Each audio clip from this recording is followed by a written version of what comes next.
देखिए, एक मैं आपको बताऊं, बाइडन और ओबामा ने ज़्यादा लोगों को डिपोर्ट किया था बनिस्बत ट्रंप। तो Trump is doing it in a cruel way. तो 2024 में कुछ 80,000 भारतवासी पकड़े गए थे ऑन द बॉर्डर। ये ट्रंप आने से पहले की बात बताओ। इस बार सिर्फ 28,000 इस साल में। तो जो चीज़ें हम देख के, लेकिन कुछ बवाल नहीं हुआ था जब that's what I am trying to say कि there was lot of anti India things जो हिडन थे, सामने नहीं आए। ये बात सामने इसलिए आएगी, ये जो पिछले 50-60 बार उन्होंने जो मोदी और भारत के ऊपर जो वो मिमिक कर रहे हैं, वो मजाक उड़ा रहे हैं मोदी का, ट्रंप। तो इस वजह से भी लोगों का अटेंशन फोकस हो गया है। लेकिन ऑपरेशन सिंदूर के बाद से इंडिया की जो मिलिट्री कैपेबिलिटीज़ है उससे लोग इम्प्रेस नहीं हुए operation Sindoor. They got impress by what happened with Pakistan के। मतलब अब पेंटागन में डिस्कशन हो रहे हैं कि मल्टी डोमेन वॉरफेयर में पाकिस्तान एक्सेल। फिर जो रफाले गिरे हैं उसके बारे में बातें काफ़ी होने लगी हैं। मतलब इंडिया की इकॉनमी पाकिस्तान से 12-15 गुना ज़्यादा है, बड़ी फ़ौज इतनी बड़ी, इतनी कैपेबिलिटीज़, उसके बावजूद तो। और उसके बाद जो डिप्लोमेटिक फेलियर्स हुए हैं ना, उस पर भारत में ज़्यादा तवज्जो नहीं दी। मई 9 को इंडिया ने आईएमएफ में कोशिश की, आईएमएफ का लोन ब्लॉक करने के लिए। वो हार गई वोट, पाकिस्तान को उन्होंने अप्रूव कर दिया। दूसरी चीज़ है, वर्ल्ड बैंक को ब्लॉक किया, वर्ल्ड बैंक ने उनको लोन दे दिया बहुत बड़ा। एशियन डेवलपमेंट बैंक से उनको लोन मिल गया। FATF में भारत ने पाकिस्तान को वापस ग्रे लिस्ट पे डालने की कोशिश की, वहाँ तो जापान भी चाइना के साथ वोट करके इंडिया को ब्लॉक कर दिया। फिर IMF से भी बाद में और मज़ीद लोन मिलने लगे। फिर अमेरिका ने 3 बार अब पाकिस्तान को पैसे दिए हैं, 500 बिलियन 2 बार F-16 के लिए। सो एक किस्म से पाकिस्तान की तो डिप्लोमेटिक लॉटरी लग गई थी ना उस ज़माने में, but this has been downgraded. अब आप देखिए, सऊदी अरेबिया अपनी सिक्योरिटी के लिए पाकिस्तान की तरफ देख रहा है, टर्की उसके साथ खड़ा हुआ है। तो it is a serious question कि एक तो रीहाइफनेट हो गया इंडिया पाकिस्तान, दूसरा पाकिस्तान की इतनी क्रेडिबिलिटी बढ़ गई कि अब सिवाय भारत के और कोई भी नहीं, उनके इकोनॉमिक क्राइसिस के बारे में कोई नहीं बात कर रहा है। अब तो Saudi Arabia will help them financially, क्योंकि अब उनके वो डिफेंस पार्टनर बन गए हैं। तो ये एक चेंज ज़रूर आए। और जब डोनाल्ड ट्रंप ने इंडिया को डाउनग्रेड, जिस तरह से वो बात करने लगे, फिर इंडिया पे सिर्फ 25% जो टैरिफ उन्होंने लगाए रशिया, उसके बाद प्राइम मिनिस्टर मोदी भागे भागे SCO समिट को गए तियानजिन में, चाइना में। लेकिन वहाँ पे जब अगर आप डॉक्टर जयशंकर के स्टेटमेंट्स निकाल के पढ़ें अबाउट तियानजिन, तो डॉक्टर जयशंकर कह रहे हैं कि काज़ान में जहाँ मुलाकात हुई शी जिनपिंग की और मोदी की, जो G20 ब्रिक्स का जो समिट रशिया में हुआ था, काज़ान में हुआ था, वहाँ पे मुलाकात हुई 2024 अक्टूबर में। फिर उसके बाद ये 2025 में। तो वो कह रहे हैं कि steadily India China relations have improved. अब मुझे लगता है कि इंडिया की main stream media brain dead हो गई है। ऑपरेशन सिंदूर भूल गए आप?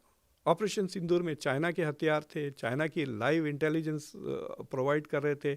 हर डिप्लोमेटिक पाकिस्तान जो जीता है आफ्टर दैट, उसमें चाइना का सपोर्ट खुलेआम, मतलब चाइना एब्सटेंड नहीं कर रहा था, सपोर्ट कर रहा था पाकिस्तान को मुसलसल कंटिन्यूसली।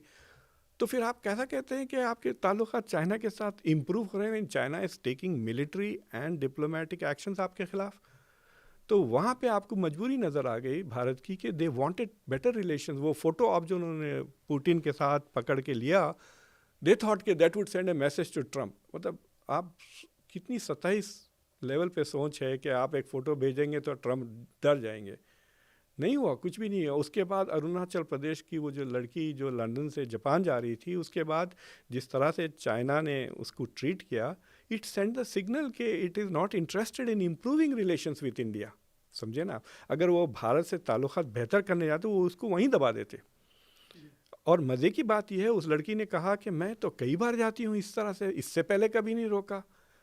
यानी काज़ान से पहले भी वो कई बार गई थी, नहीं रोका, लेकिन ये रिलेशंस बेहतर होने के बाद उसको रोका। और ये कहा कि Arunachal Pradesh is part of our country. मतलब it was a big signal कि उन्होंने अभी अब इंडिया की इतनी बड़ी टेरिटरी क्लेम कर ली। तो व्हाट हैज़ हैपेंड इज़ कि इंडिया के अमेरिका के साथ ताल्लुकात ख़राब हो गए और इंडिया के ताल्लुकात चाइना के साथ इम्प्रूव नहीं हुए। पुतिन ज़रूर आए India, that was a good photo op, लेकिन पुतिन आए दो चीज़ों के लिए। वो आए कि भाई तेल लेते रहो, और दूसरी चीज़ ये कि हमारे से हथियार कम ना करो। इन प्राइवेट रशियंस बहुत चिड़े हुए हैं कि इंडिया रशिया से हथियार 70 से अब वो 50 के नीचे आ गया है। अब वो फ्रांस और इज़राइल से ज़्यादा हथियार खरीद रहा है। They are not happy with it. वो नोटिस ज़रूर कर रहे हैं कि and they are not very happy with it. वो कह नहीं रहे हैं पब्लिक में। मतलब रशियंस आर मोर, क्या कहते हैं, respectful of India than Americans, but they are not happy about it. वो पब्लिक में अभी बात नहीं आई। So we don't have good relations with China, with US. और पड़ोस में देखिए आप, मुझे जब भी मैं कभी डिफेंस लोगों से बात करता हूँ भारत के, तो वो कहते हैं मुझे कि हमारे 2.5 फ्रंट्स हैं, 2.5 फ्रंट्स है, पाकिस्तान, चाइना, और डिपेंडिंग ऑन द बंदा, अगर शरीफ बंदा है तो मुझे कहता है कि भाई हम इंसर्जेंसी और टेररिज्म। बाद लोग तो साफ कह देते हैं मुसलमान is the other half front, उनकी 2.5 फ्रंट्स। अब आपके पास 3.5 फ्रंट्स हो गए। बांग्लादेश भी बन गया है एज अ सिक्योरिटी चैलेंज। तो it is a profound failure ना, कि आपने 2.5 खतरे से आप 3.5 खतरे पे आ गए, कोई डिस्कशंस नहीं। इंटेलिजेंस फेलियर, बांग्लादेश की जो फेलियर हुई है, it is a failure of India's intelligence, failure of India's hegemony in the region. उस पर कोई सवाल ही नहीं उठ रहा है। आई थिंक कि मतलब इट्स लाइक सेइंग कि बच्चा आपका बार बार फेल हो रहा है और आप उसको तोहफे देते जा रहे हैं नई नई गाड़ियाँ दिला रहे हैं उसके लिए। ये नहीं पूछ रहे हैं कि भाई तुम्हें ज़ीरो क्यों आ रहे हैं एग्जाम्स में।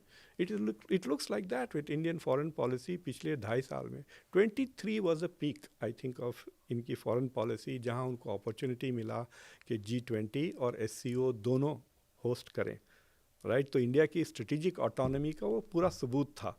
लेकिन इन्होंने SCO को वर्चुअल करके ख़त्म कर दिया। फिर उसके बाद SCO में गए नहीं 2024 में प्राइम मिनिस्टर मोदी। तो India was going full on towards America. BRICS को भी देखिए, अब ब्रिक्स की अभी नेवल एक्सरसाइज हुई, भारत ने उसमें हिस्सा नहीं लिया, हालांकि भारत अब चेयरमैन है इस साल। सो इट इज़ एक स्ट्रेटेजिक क्लैरिटी मिसिंग है। और ऑपरेशन सिंदूर के बाद मुझे लगता है कि ये मतलब जो गूगलीज आ रहे हैं, they are not able to read the googlies of the international relations. इनको लाइक समझ में नहीं आ रहा कि किधर जाएं, and that is worrying. Copyright disclaimer under Section 107 of the Copyright Act 1976. Allowance is made for fair use for purposes such as criticism, comment, news reporting, scholarship, and research. Fair use is a use permitted by copyright statute that might otherwise be infringing.